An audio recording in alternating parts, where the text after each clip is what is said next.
I'm Celia Ellenberg. I'm the beauty director of Vogue. I'm thrilled to be here. Thank you so much for coming.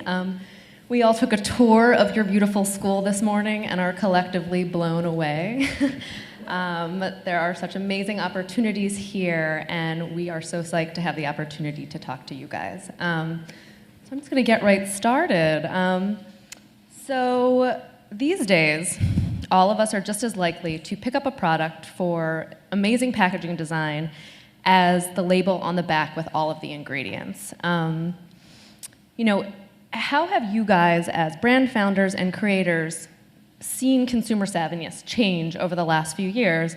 And how does ingredient knowledge and research really impact the way you're going about formulating, marketing, and branding your products?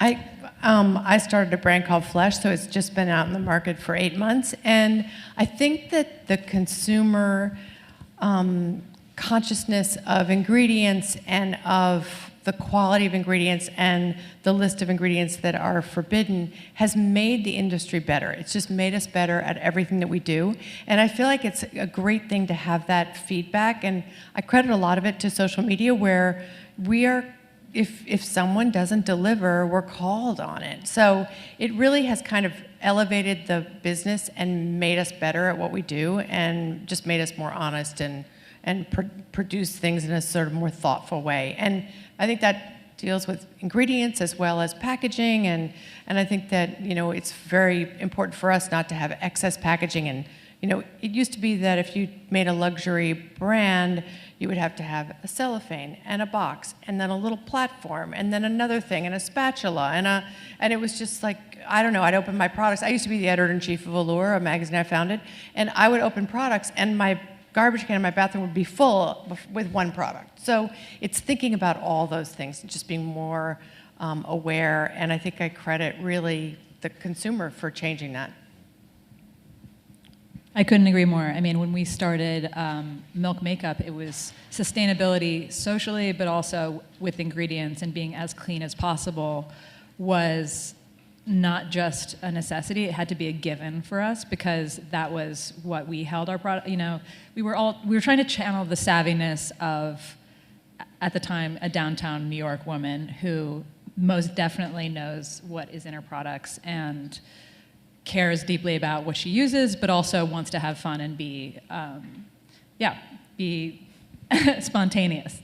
So those are the standards that everything is held to these days, and it's such a relief. I mean, Rosemary and you really started this clean beauty movement, and I'm so happy that almost all new brands are really adhering to these new standards. Well, as you guys know, I'm a makeup artist. I've been doing makeup for like 10 million years. And with all those models, smack. Anyway, and just having worked so long in the industry, I could really see that there was, I could see what was working, what wasn't working. And one of my big things is to have the purity of ingredients on the model's skin, mostly when I was doing Victoria's Secret a lot, because you're seeing the skin. They're wearing bra and panties. And I used to really be upset when I'd look at the monitor and you'd see, much heavier. There's a residue on the makeup that caught the light. So I wanted really clean products that looked like the oil that I just put on their skin, and I wanted it to equate with exactly what the, sorry guys. I'll get it for you. And I wanted it to basically look like the skin on the body. So I just started doing healthier products and, sustainable ingredients, healthy ingredients, recycling boxes or recycled paper for boxes, and glass. My big thing was glass. And, I'm sure some of you guys have glass also, right? Yeah. And Rosemary, when you started, it was almost fringe at the time, right? So this is almost 10 years ago now, maybe a little bit longer.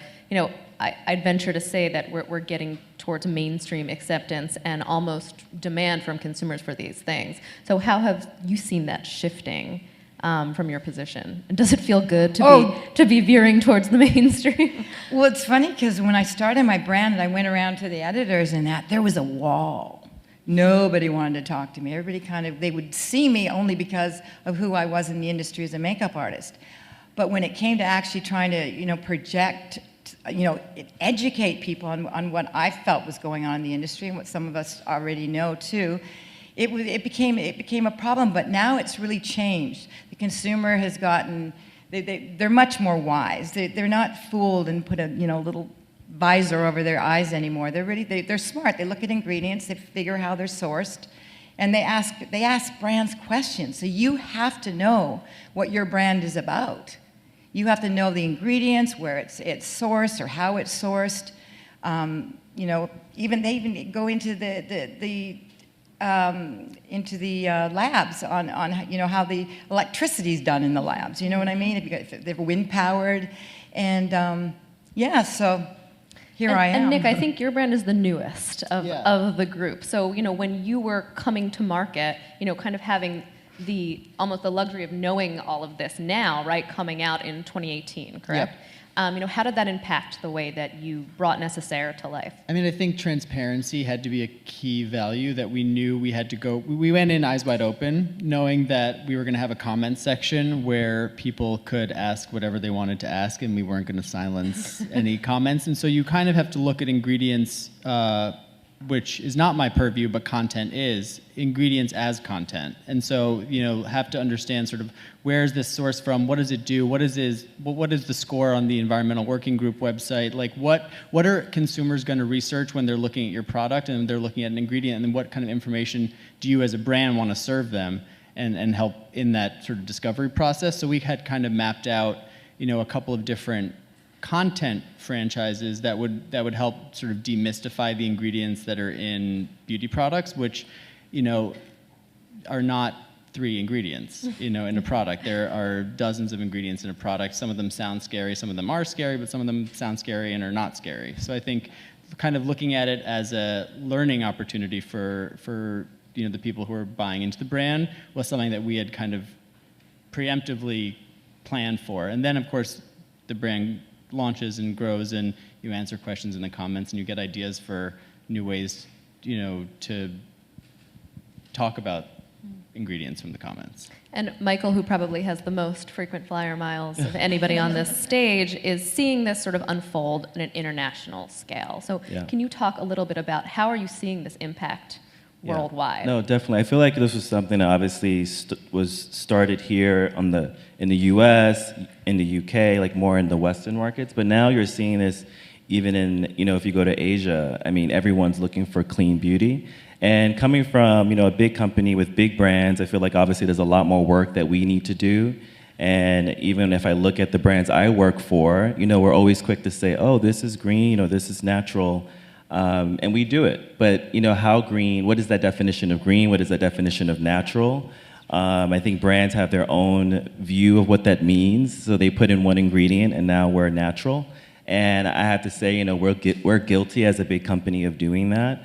But to your point, the consumer is so savvy, so they are calling us out on that. And I think as brands, it's our responsibility, or brand leaders, to really step and challenge the organization. So challenge my leadership and the teams that are developing these products, because the consumer demands that, and also it's the right thing to do. It's good for you, right? So. And it's the consumer, but it's also a new generation of both product lovers and purchasers and designers who are causing a lot of this change. And a big momentum that is happening in the industry right now is an increased focus on sustainability, which I imagine you have seen and are a big part of. And I want us to be able to talk about this a little bit more here. You're going to start seeing a lot more imperatives and initiatives from the industry in the next 5 years. And it's going to start changing rapidly, which is amazing. And I think there's a big role that big brands can play in this, and there's a big role that smaller brands can play in this. And I think the big brands will make it possible for it to become more affordable for everybody to play in the space. And then the small brands have to ask themselves questions. And if you're going to launch a product brand, you have to ask yourself, these are premiums that you pay to have recyclable packaging, to get fair trade, minimal environmental impact ingredients. So, does anybody want to start on how you think about this when you're formulating, when you're packaging? Are you seeking out different kinds of vendors now than you were before? How are you planning to implement this into your own work? I think what you're saying, it is really expensive. The packaging is big investment, and we did our line really quickly. We started conceptualizing it in July of 2017, and we got Ulta to sign on in November, and we were in the store in July, so it was a little under a year. And that was kind of unheard of, and sometimes when you do something really quickly, that it takes time to find great packaging and sustainable packaging. So right now, I'm looking at, you know, innovations for end of 2019, 2020, and I'm obsessed with making sure that we do not have any plastic. And I get a little pushback because plastic is less expensive, and so cost of goods is less expensive, and you forget that these are the things you have to think about. But it's like, I am not going to bring out a new product that's plastic. It feels like every day we hate plastic a little bit more than we hated it the day before. So we've got to think about this responsibly in the waste that we produce.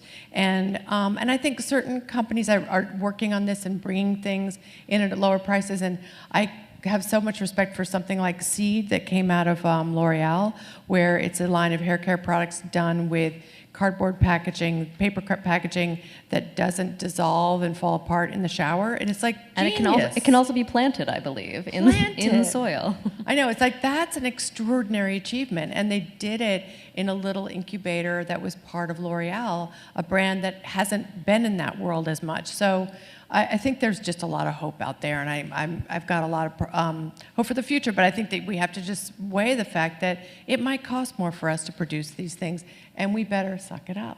And is there benefit, you know, Rosemary, you were saying that you've had glass all along, so, you know, you grew slowly, right? So that was presumably a deliberate choice because you had made that packaging decision. Can you speak a little bit about that? Well, actually, I'm going to be really honest. We're running into some problems with packaging because the more I find out about packaging and recycling and all that, and what is recyclable, what isn't recyclable, I'm finding out a lot of things that are, like, okay, for example, we have our glass jars. They're acid etched.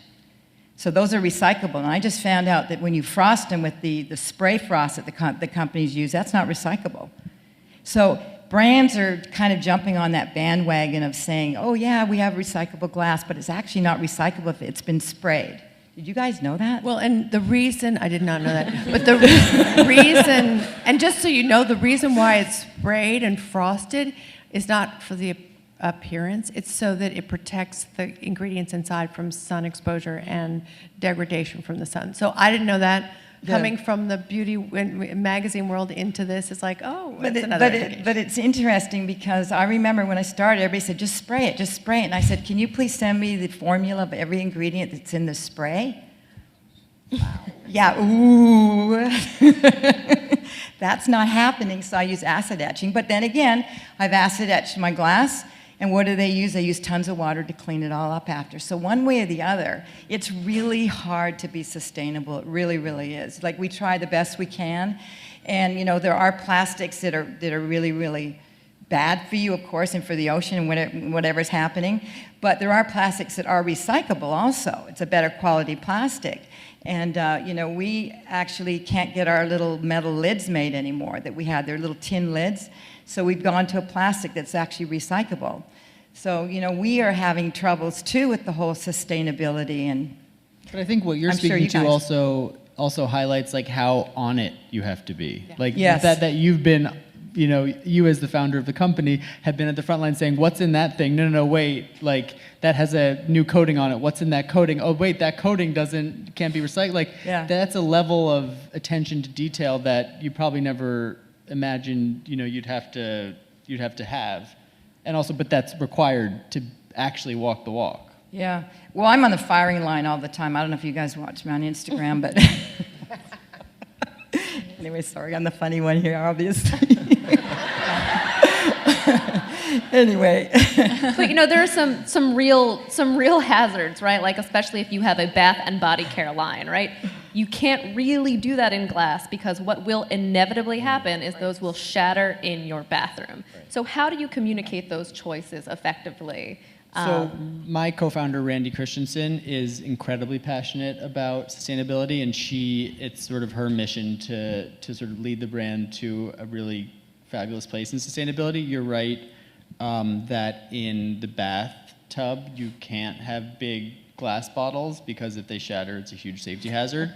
I think again, I'll say that transparency in where we are, which is that we're in recyclable plastic. We have post-consumer waste boxes, and our shipping system, which is the actual box that will flash up on the screen with a muslin bag inside. That box is 100% post-consumer waste and made with recyclable ink, which Randy designed. And sort of being able to do it where you can, and then to sort of say, okay, now we're going to try to find in our next phase plastics that are less, still recyclable, but maybe less hazardous to the environment in other ways. Is sort of you have to take it in phases. Right. TerraCycle is doing great things, and that's something that Milk Makeup is. We're in conversations with them about our plastics. We already use a lot of recycled plastics in our packaging, but we can always get better. And there's some great examples of chic TerraCycle-made packaging that is hitting the market and is not taking away from the brand at all. A great example is Ren Skincare. Really looking good and is made of all recycled materials. And, and Loop is coming out soon, which is P&G and Unilever are creating that for their, which is going to be create. Do you want to speak to Loop a little bit? Or? No? Oh. I don't know enough about it. No, I don't mean to sound mean about it, but yeah. In reference to sort of like big corporations and how they play in this and the part, especially when it comes to the supply chain and creating that demand. And at Lauder, I feel like, we started to make moves in that direction, in the right direction. Could it be quicker and faster? Yes. But we actually just recently made a commitment that by 2025, our packaging would be 75% to 100% recyclable, or, the products we're using or certain ingredients being taken out. So we're making those steps. I think it's sort of like all these brands and corporations banding together, whether it's the Lauders and the L'Oreals and the P&Gs of the world, to help create that demand and really force, whether it's suppliers, vendors, because obviously it is a cost challenge. Even for big brands, it's a cost challenge. I work on La Mer, and we're trying to find ways to, as a luxury brand, how do we maintain that luxury prestige look, but also minimize the size of our packaging? So it's always this compromise, and it's a cost factor. I mean, when you're a public company and you have shareholders that you're beholden to, they're always looking at the bottom line, regardless of the progress and efforts you're trying to make to be more sustainable and more transparent. And I think there is sort of an overarching lesson that you can always improve and you can always get better, even if you have products that are very established or brands that are very established. I think people are really listening to the consumer in a way that we haven't seen in a very long time, and everybody seems kind of on board to keep getting better and better with formulas, with ingredients, and with packaging. And again, a lot of that is coming from a new feedback loop that just really has become possible with social media. If you think about it, even 10 years ago, maybe a little bit longer, you couldn't speak directly to a brand founder. You couldn't speak directly to a formulator. You couldn't provide that real-time feedback. And creating this sense of community has become such an important part of brand success in the modern beauty industry. And it's challenging to do that well, and it's challenging to do that consistently. But I am wondering, how do you guys sort of handle that feedback? I know, Nick, you were saying that you guys opened up your comment section to whatever happened to come in. I imagine that's both a blessing and a curse every once in a while. But how is it really beneficial for you to have this channel directly to? I mean, it's invaluable. Yeah. To be able to, whether or not you end up being a brand sold at a Sephora or an Ulta, or you're a brand that is sold direct to consumer, like we are right now, having that initial relationship with the consumer and being able to sort of have a consumer feel like they're part of your journey as a brand creates such a brand allegiance that is that's hard to break. I think that both the comment section and email addresses, or whatever sort of way that you're getting feedback, you have to take it all seriously. And one comment represents many more thoughts. So if one person's saying it, and they're often saying the most negative thing because it's the internet.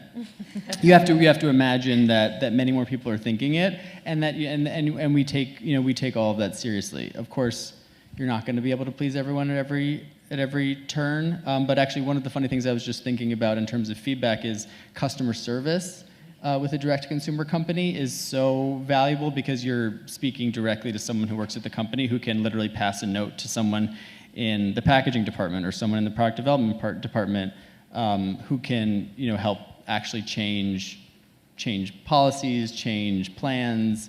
So being an open, having feedback in several different ways is super valuable. I totally agree, and our commitment to sustainable palm oil has been the result of a lot of feedback from our customers wanting that.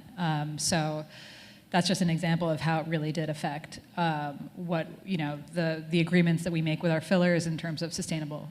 Sustainable palm oil is a huge one that we've been talking about behind the scenes. And then I'll also say there's just a human, I think each one of us up here with our companies are doing our best, and it's really important with customer feedback to be transparent that there's an iterative process to it. Nothing is this all or nothing, you're in or you're out. We're all trying to improve and getting better every day, and as long as you're honest about that, we can all, that really builds trust as well. Yeah, I think that, some of us on the panel started our careers as content creators, and Nick and Georgie and I. And I think that the great thing about social media is that we can tell our brand story, and we can tell it over and over and over again, and then we get feedback about it. We can get pushback even, and I think that's part of transparency as well. Is like, as Nick said, you're allowed to say what you want and comment, and it's important for us as a brand to listen and to not negate it. When I was at Allure, magazines would always talk about it's a conversation, and it's like, well, not really. It's one-way conversation, and and maybe the 4 people in the world will write a letter to the editor, but other than that, there was not really much of a conversation. Now it's a conversation, and when we launched, we named our brand Flesh, and we have all these outrageous product names like Moist Flesh is one of our products, just to really offend everybody. And we kind of did it for the fun of it, but also because I thought, hey, this is kind of delicious and wonderful and provocative and cool. And people responded and posted. There was a Reddit thread about how horrible the names were. They were disgusting. It was for zombies. And all press is good press. And I was like down Instagram. I'm like, because they were alive. It was like, okay, we're having a conversation. And we actually did a kind of fake newspaper celebrating all the negative comments that we got. And it was just like, I love that. But the other part of this feedback loop that we have is that you're constantly speaking to people and getting their feedback, and then we meet in real life with our most ardent followers. It's like we invite them to come and we'll do sessions, and we'll have like 12 people in a room, and we'll say, what do you like, what do you not like, what's working, what isn't working, what do you think you need, how do you feel about other products, what do you feel about the social media, and it makes us all better, and it connects us in such a way that you create this kind of community of like-minded people, or not so like-minded, but that you get really honest conversations going. And I think of, as you as students, one of the things that, maybe how to penetrate this world and think about how do you get a job once you graduate, even though your job rate is like 99%, so I'm not worried about you. But, but it's like, you can start to communicate with brands on social media right now. And the best way to do it is follow the brands that you love.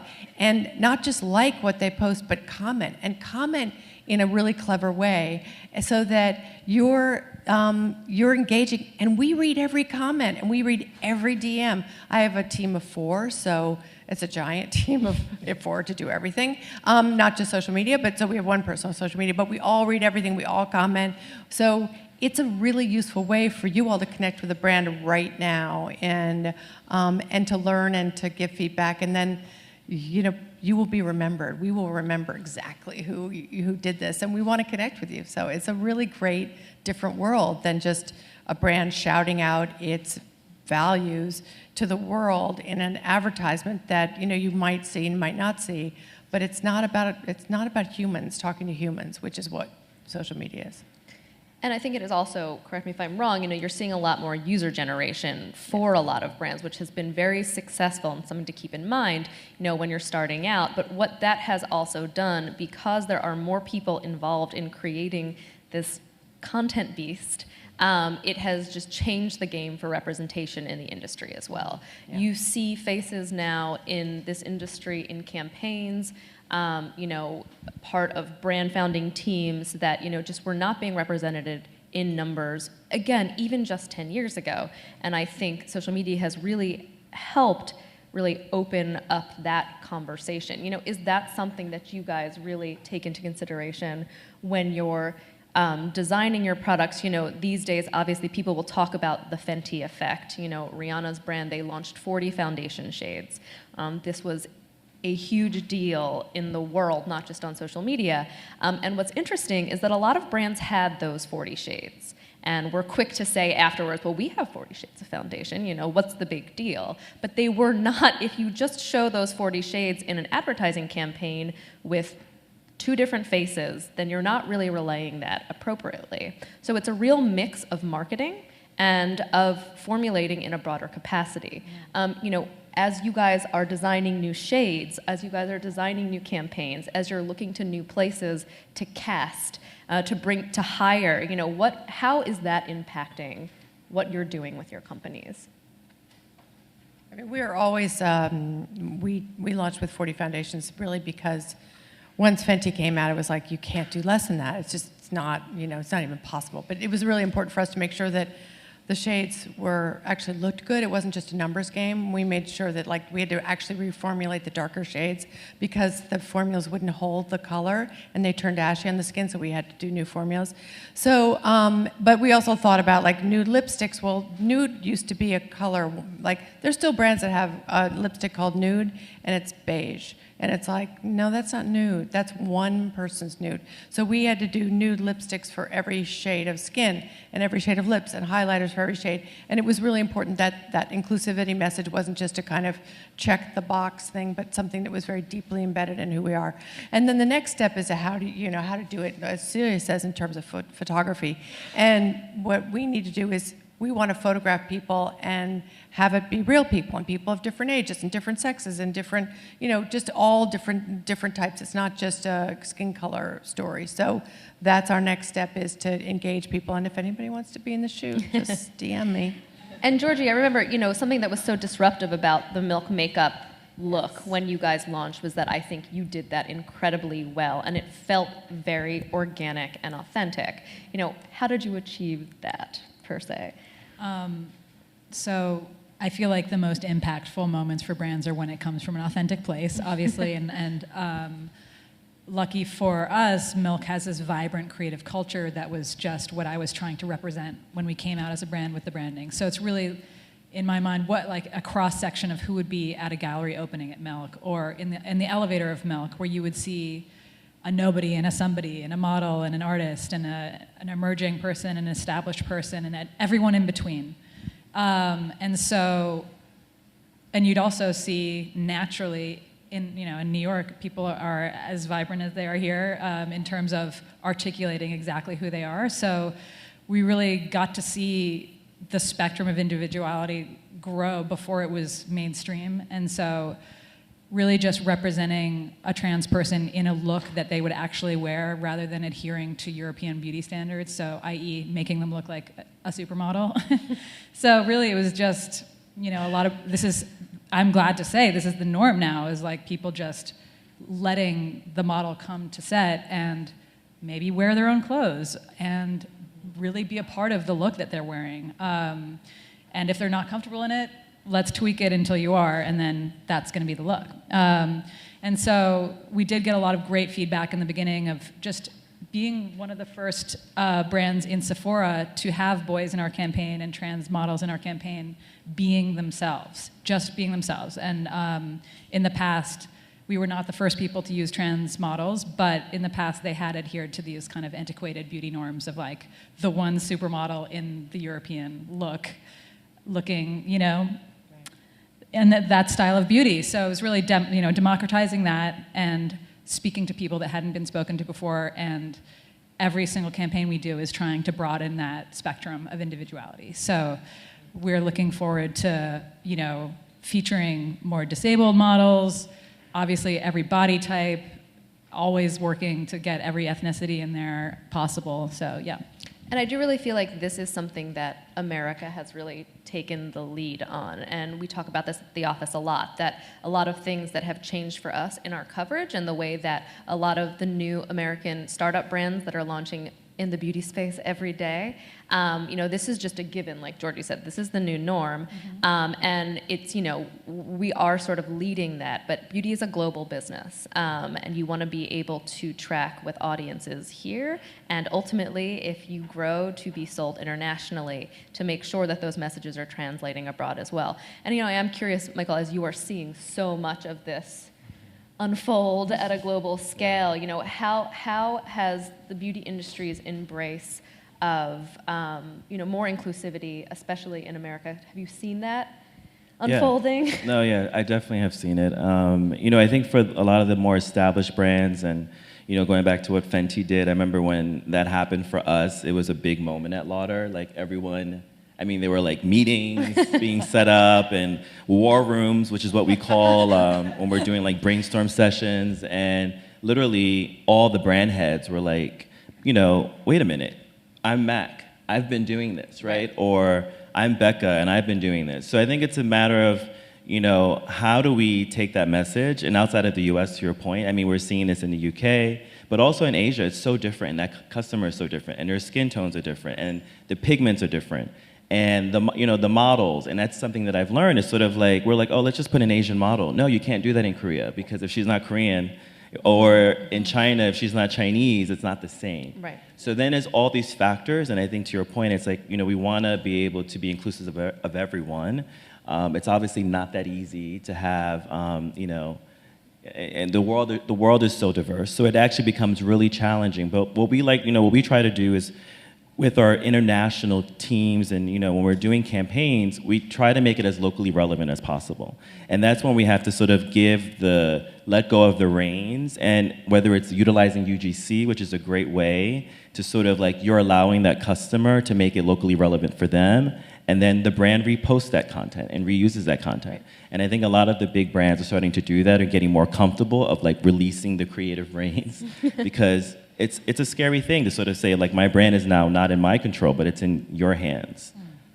And that is part of this idea that in our times now, if you're planning on launching a brand, if you have a product idea that you want to bring to market, you really have control over your narrative in a way that you may never have had before. And we as editors still play a role in helping you tell that story, and getting a new product launch into Vogue is still a very edited process, and a lot goes into that, and the way we tell those stories, hopefully is something that we are doing in a very unique way. But individual brands now have this responsibility and this almost a luxury to be able to own that narrative and to storytell. And Linda and myself and Nick, we have editorial backgrounds, so I imagine it makes it at least a little bit easier. But knowing that you have all these channels to fill, there's Instagram, there's Twitter, all of the others, there's so much video is huge now. You have to constantly feed these different channels. Is that challenging to you guys as you're trying to grow these brands, both locally and globally, to be constantly filling content channels? And does that impact the way you're thinking about launches and also how you're hiring? Yes. Yes. Instagram stories, not to get too in the weeds, but Instagram stories is incredibly daunting. It's like having a TV channel. And the most successful brands are posting on Instagram stories more than once a day, which is insane, because as editors, we would like labor over a story for a month, and now we're talking about coming up with 7 stories in a day. And obviously it can be one story over 7 tiles, but generally speaking, I think, Linda and I were talking backstage about the importance of hiring social media talent into small brands, and they're not just analytics people who are looking at like how many likes something got and comparing it to last week's, the same time or finding out optimal posting times. It's people who can actually produce the content and post the content and kind of shorten that loop too, because it's efficient, but also like people who are creating content for social media, who are embodying the brand on social media, should also be seeing how the brand and how their content's being embraced or not being embraced, and how it's being engaged with or not being engaged with. So I think that it's become, we're a team of 4 people, and 2 of the hires, one is on influencer marketing and one is on social media, just because those are 2 ways that we're creating the brand, that we're sort of like telling people about the brand, we're creating content through influencers and also speaking to inclusivity in a lot of ways through our influencer outreach. Because we're not a brand that has lots of campaigns with lots of bodies. We're a product-focused brand right now. But so influencers have been super important in telling our brand story. But then secondarily, and not to be underestimated, is social media. And I also recommend it to anyone who sort of wants to. You guys have the tools in a way that our generation has not had to really understand how social media works, and it's a great way in to the heartbeat of a company. That you might have had to start as an administrative assistant back in the day, but now you can start as a social media assistant, and you're right in the middle of it. Yeah. The downside is that everyone can see your work, which sucks, and everyone has an opinion on it. But the upside is that you're right in the center of where the brand is happening and where the story is being told. There's so much creative freedom if you're a social media person. And, I was chief creative officer of Revlon, and it was kind of surprising to me when I went and saw that 8 people would have a say in the retouching. And I was like, oh my God, that's why it's over-retouched. No.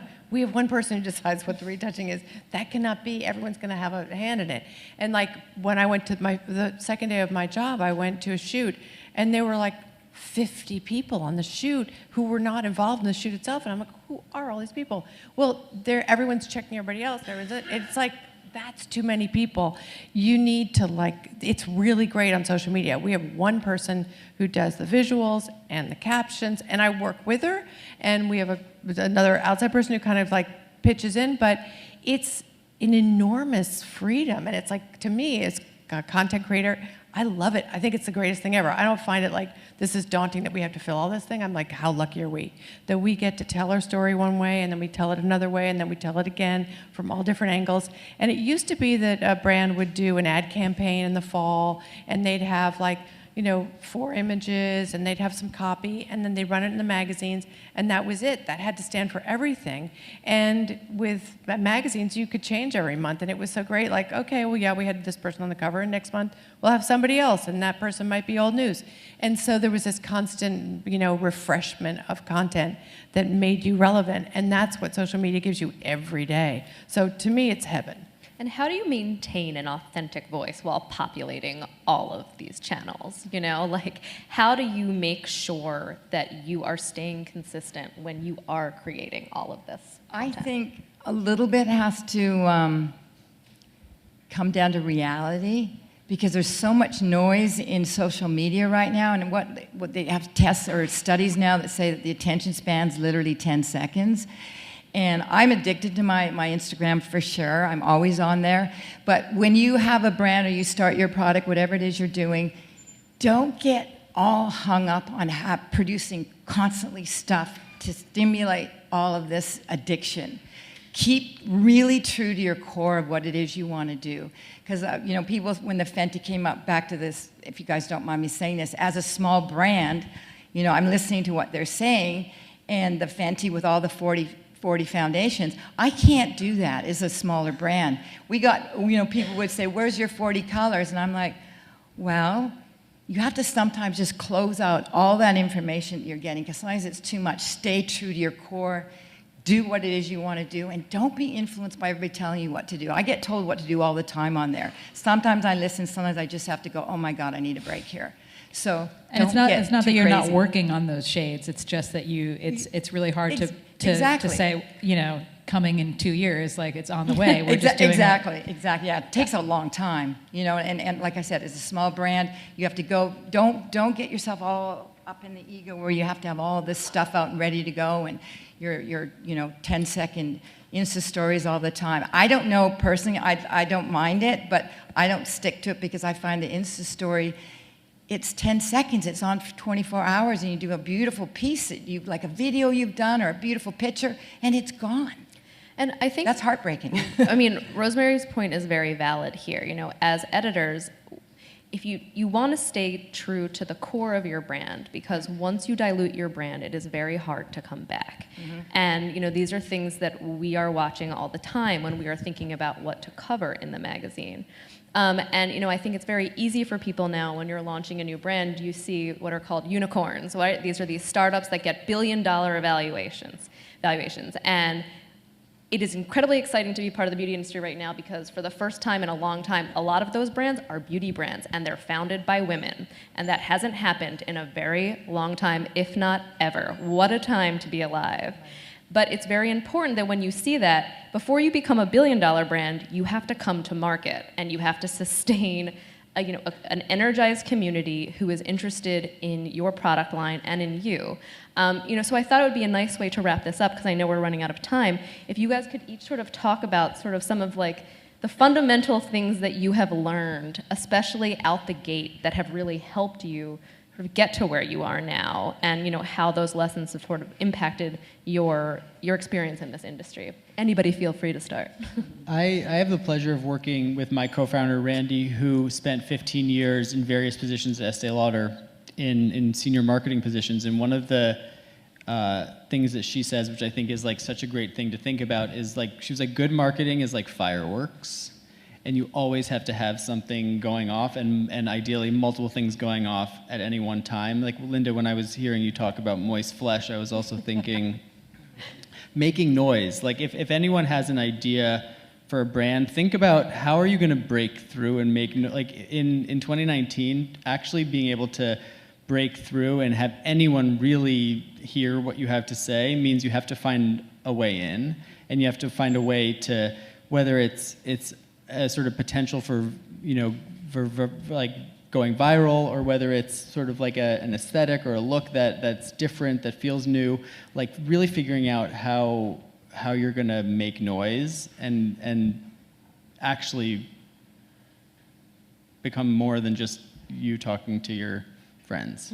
I mean, and that's and not just make noise for the sake of making noise, yes. too. Because I don't want to we did name our brand Flesh, and when I was in the meeting when we presented the brand to Ulta, one woman at the end was they were all excited, and then one woman's like, I just have a question. When my friends and I are having wine together, we talk about the words we hate, and the word we hate most is moist, and the second one is flesh. I'm like, oh my God, what a genius idea! I'm going to call lipstick moist, but it was sort of true to what the lipstick was about. But anyway, it is I think that there's so much to learn and so much to.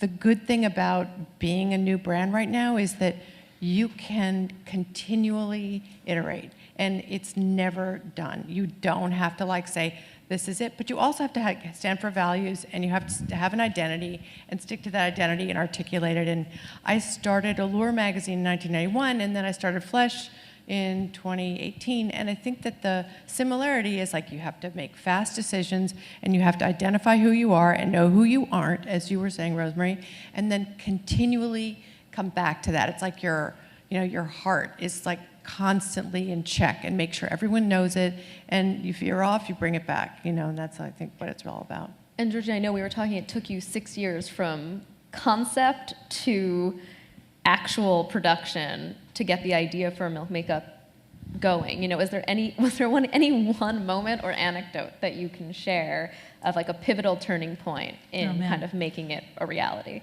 Well, it has been 6 years to now. So no, it was okay. So 3 years to getting it out in the market.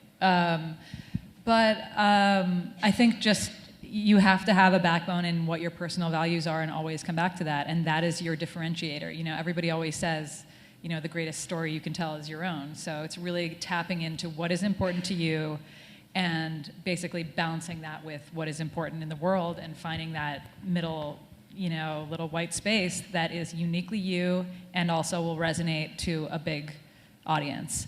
And with us, my aha moment was the reason why I gravitated to Milk Studios in the beginning. And if a lot of you guys don't know the place, it's a photo studio that's in New York and LA, but it's also this kind of incubator for creativity. So I actually started a film production company there in 2008 called Legs, and we did art films, commercials, music videos, and before that I was at MTV. But I tapped into why did I come to Milk? I came to Milk because of the creative pulse that is there, and that is a universal thing that that's why you guys all gravitated to SCAD. That is why most people move to New York City and most urban areas, is to be part of a creative pulse that is representative of just potential and freedom to be yourself. And so really creativity was at the core, and I wanted to channel Debbie Harry. Literally, I had that Warhol Polaroid of Debbie Harry, and I just stared at that while I was writing the concept for the brand. I mean, it was, tapping into that and also tapping into why I came there in the first place and what my partner Rossi really created there, which is this space for creativity to flourish and grow. It's really at the core of our brand. Yeah.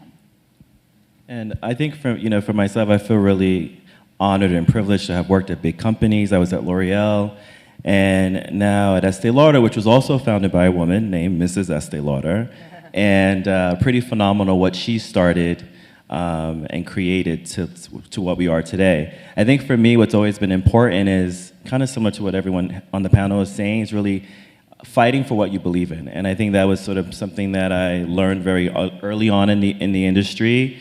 If I really felt passionate about something and really believed in it, that I had a voice, and it was okay to have a voice. And sometimes as you're starting up in your career, there might be some concerns on, how do you navigate certain things, but, let your opinions be heard. People want to hear from you. They want to know what you're thinking. And obviously, as a marketer now, I'm thinking about this generation of consumers. You're my consumer, right? So I think it's important that you make sure that your voice is heard and you really believe and fight for what you believe in.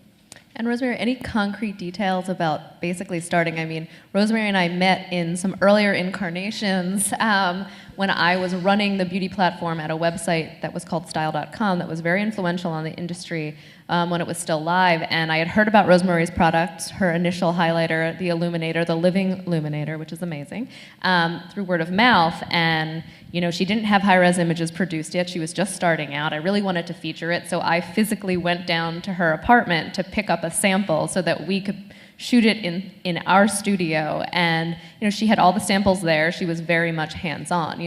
Anything that you can add about sort of being your own assistant, your own boss, your own production manager in those early days? Well, at the beginning, it was just this idea of mine where I'm coming from a background of eco-consciousness from my parents in Canada, because I'm from Vancouver, Canada. And I've always eaten really healthy. I've always done these major detoxes and things. So I was learning a lot. And I was painting these beautiful models. I cared about their health. I just wanted to go creative with doing a product that would look beautiful on them, that they could, wear for the rest of their lives, whatever. Well, you have to buy a new one every year, but. And so I found myself, creating this brand. And I'm going to be really honest with you guys. I'm a makeup artist. I'm not in the marketing department of my brand. I have my girls doing that. I'm just a makeup artist, and I just wanted to make girls look beautiful. And I'm very simple with what I'm doing. I went back to basic, early kind of like what Estee Lauder did at the very beginning when she started in her brand. Taking pigment color with the waxes and a little bit of oil. So I've gone back to the basics of cosmetics into a very simple formula that's healthy. Not that nothing else is healthy. I'm not saying that at all, you guys, so don't think I am. But and it's grown into this well, I've become actually a mad scientist out of this because I have to study everything. So I've gotten obsessed with, what pesticide's been put on or what a pigment is coated in, if it's got parabens coated on it. So I've turned into a little bit of a mad scientist, which you guys can probably vouch. So from brand assistant to associate to president to mad scientist. Oh my God. All right, well, I think that's all the time that we have. Thank you.